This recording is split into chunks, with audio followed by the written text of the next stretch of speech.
اعوذ باللہ من الشیطان الرجیم بسم اللہ الرحمن الرحیم۔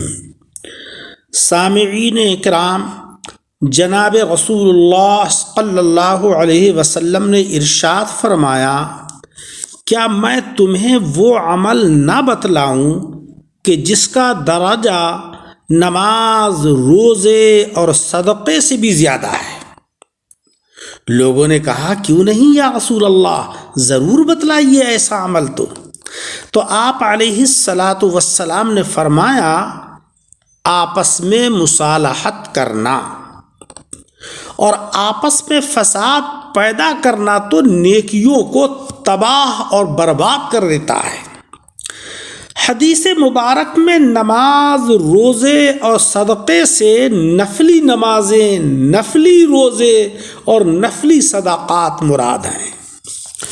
خلاصہ کلام یہ ہے کہ آپس میں مصالحت کرنا اور دوسروں میں صلح کرانا اور فساد اور شر انگیزی سے اجتناب کرنا، یہ نفلی عبادات سے بہتر ہے، کیونکہ نفلی عبادات کا فائدہ صرف عبادت کرنے والے تک محدود رہتا ہے، اور مصالحت، فساد اور شر انگیزی سے بچنا، اختلافات کو ختم کرانا، ان کا تعلق قومی مفادات سے ہے۔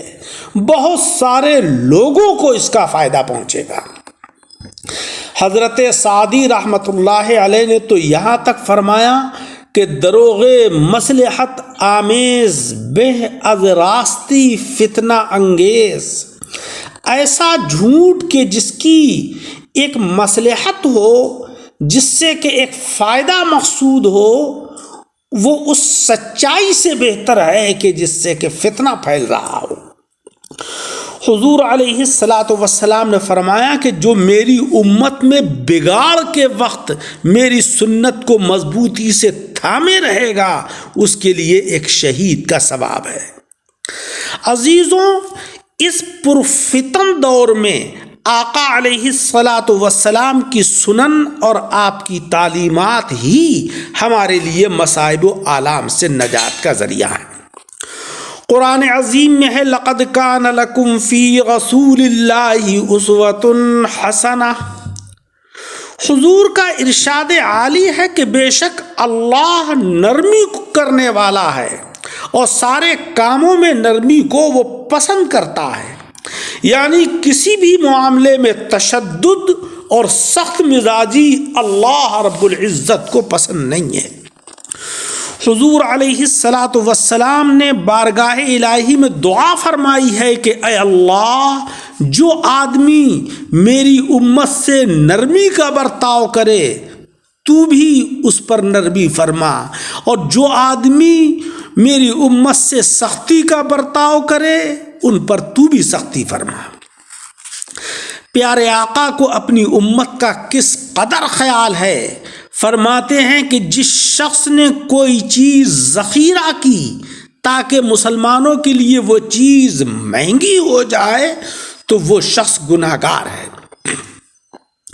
حدیث مبارک ہے کہ جو شخص اپنے بھائی کی ضرورت پوری کرے گا، اللہ جل شانہ وعم نوالہ اس کی ضرورت کو پورا کرے گا۔ قرآن عظیم میں ہے کہ جو شخص اللہ سے ڈرتا ہے اور گناہوں سے باز آ جاتا ہے، اللہ رب العزت اس کے لیے مشکلات سے نکلنے کا کوئی راستہ پیدا کر دے گا، اور اسے ایسے راستے سے رزق دے گا کہ جدھر اس کا گمان بھی نہ جاتا ہو۔ دیکھا جائے تو اللہ تبارک و تعالیٰ نے رزق کا وعدہ اسی دن پورا کر دیا تھا کہ جس دن اس نے زرخیز مٹی، پانی اور غذا سے لبریز زمین، توانائی سے بھرپور سورج اور آکسیجن سے بھری ہوئی ہوا بنائی تھی۔ اسی دن مولا تبارک و تعالیٰ نے رزق کا وعدہ پورا فرما دیا۔ اب آپ کا اور میرا کام اس رزق کو تلاش کرنا ہے اور مولا تبارک و تعالیٰ کی نعمتوں پر شکر ادا کرنا ہے۔ اللہ جل شانہ و عم نوالہ ہمیں عمل کی توفیق عطا فرمائے، آمین بجاہ النبی الکریم۔